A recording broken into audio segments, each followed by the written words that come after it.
Hi everybody, welcome to My Good Life. I'm Uzma. It is torrential rain outside and I'm not going to speak now, I'm going to show you.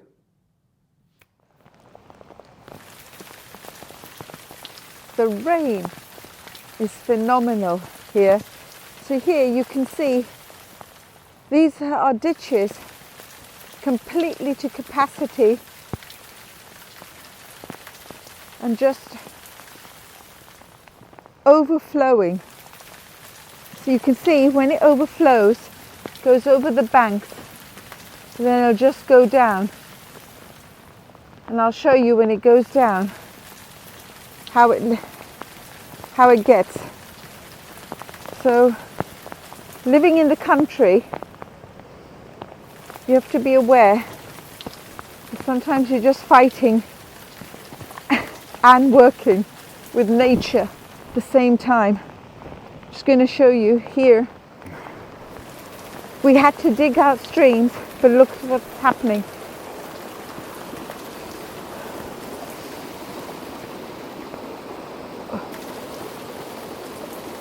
Looks pretty, but water cutting through from the mountains on both sides, flowing. And then, look, this is by the house. Absolutely crazy, coming down by the house.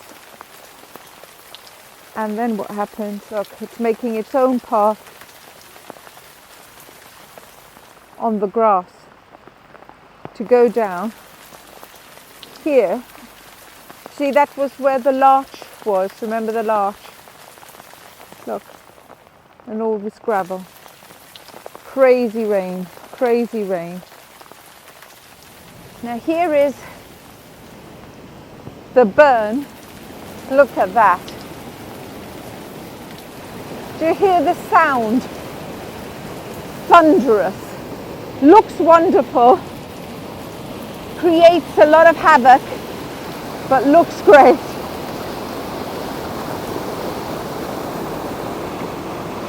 Absolutely full.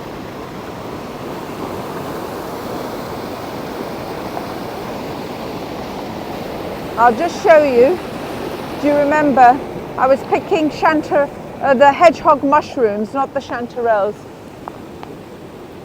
over there.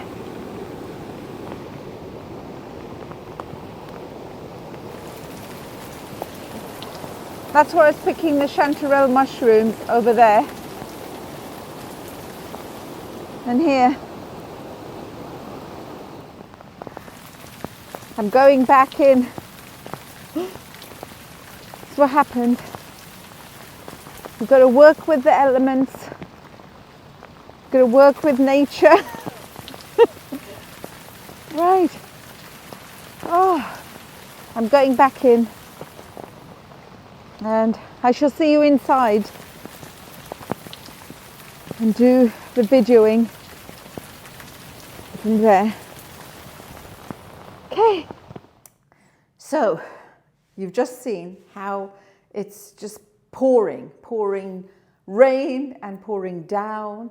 And it makes me, in my head, as I've gone around showing you where the streams overflowed, I'm kind of making a mental note of all the jobs that I'm going to have to do when it stops raining. For example, digging the stream. My partner will be digging the stream like another foot deeper, clearing out that gravel from the driveway and from the grass.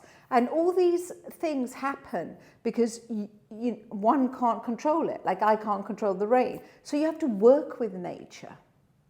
And you have to be very adaptive to it. It made me think of a program. You remember last time, in my last video, I alluded to the similarities between working in nature and the process of counseling, the similarities of it. So it was very timely that I saw a program after my last video that was called Live to 100.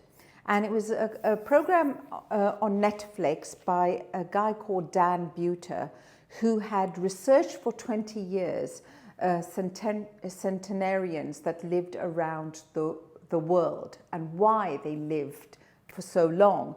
So he found, after this long research, over 20 years, he found similarities.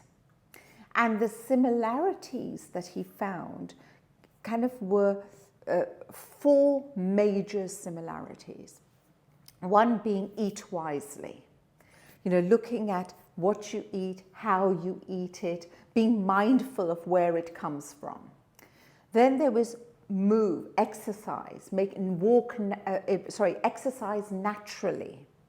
So any exercise, it could be walking, it could be going, doing heavier exercises, but mainly it is to keep moving every day. So it's natural movements rather than forced movements. Then it was about connect.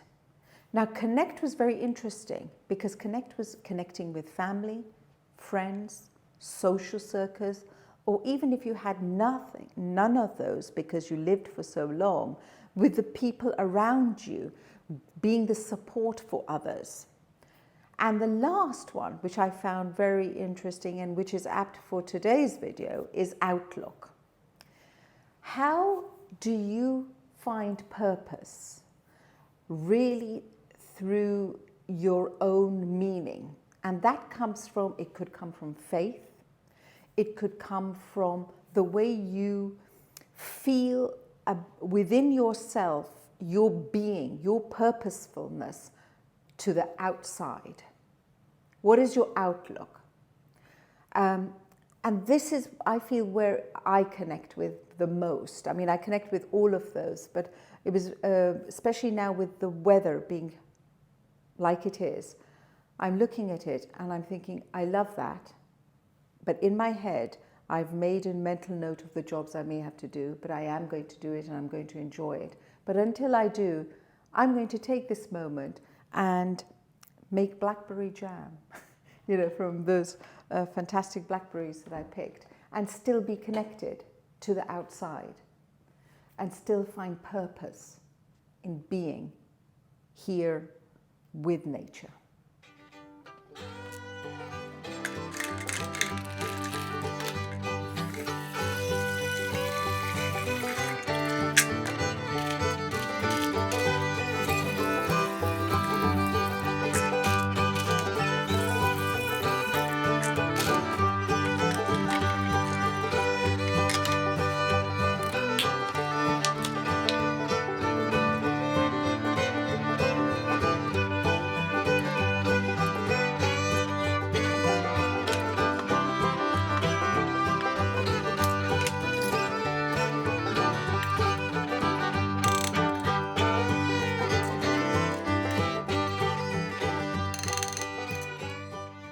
Right, this is an interesting bit of kit I made to make my life easier.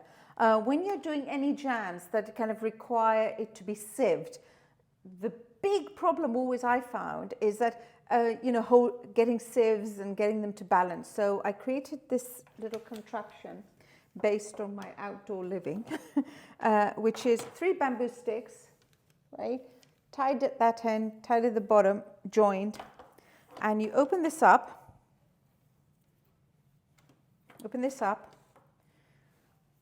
This bit of string here with 2 loops, swing this over. Now I've got a fancy dancy chinois, which is basically a very fine mesh for things like blackberry jams or any jam. And you put that through this hook, through the handle, tighten that.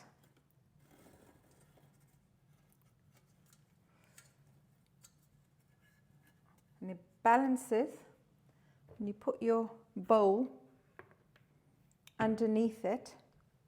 I'll put the blackberry jam in there, and it'll slowly sieve down and carry the weight. and you don't have to hold it. Genius! You can see here, there isn't any sugar granules. And also if I turn it, there isn't any sound, crunchy sound. But the best way to test is just take that and pour it and see. See, no granules. Now don't worry, it may look like, oh, there are loads of bits in it, but that's why we're going to sieve it. You now need to get this to a state where the fruit is soft enough to mash.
Well, the process of making jam is not very difficult. It's quite easy, really. But it's getting all those ingredients from scratch that's difficult. Getting your mindset in the right place to do something, allowing for changes to not to make that action a chore. I woke up this morning thinking, right, I'm going to go out and I'm going to dig, and I wanted to clear that part of the garden. Remember I showed you in my last video where the red love apples were. I wanted to kind of take out the soil and begin clearing that area. So I wanted to do some planting as well for spring. And obviously came down, the weather, like you saw, was torrential. So rather than let my mood become low, rather than feel a sense of, oh no, what am I going to do? I thought, right, what have I done? I've picked blackberries. I'm going to make jam. I'm going to go out there and see what it's like, have a little sense of it, come back. And it actually spearheaded me into doing something, because I changed my mindset straight away. I didn't allow something to pull me down. Now that's a bit, I know for those, it may be very hard to do, but it's taken me many, many years of reflection of myself, of looking at what it is that makes me feel happy, what are those moments that make me feel low. And by knowing what makes me feel low, I tend, as I'm sliding down that stairway, I put my hand down and I stop it physically in my head. I said, no, I'm not going to go down that route. I'm going to do something that's connected to what I wanted to do, which was, right, let's make the jam. And it felt good.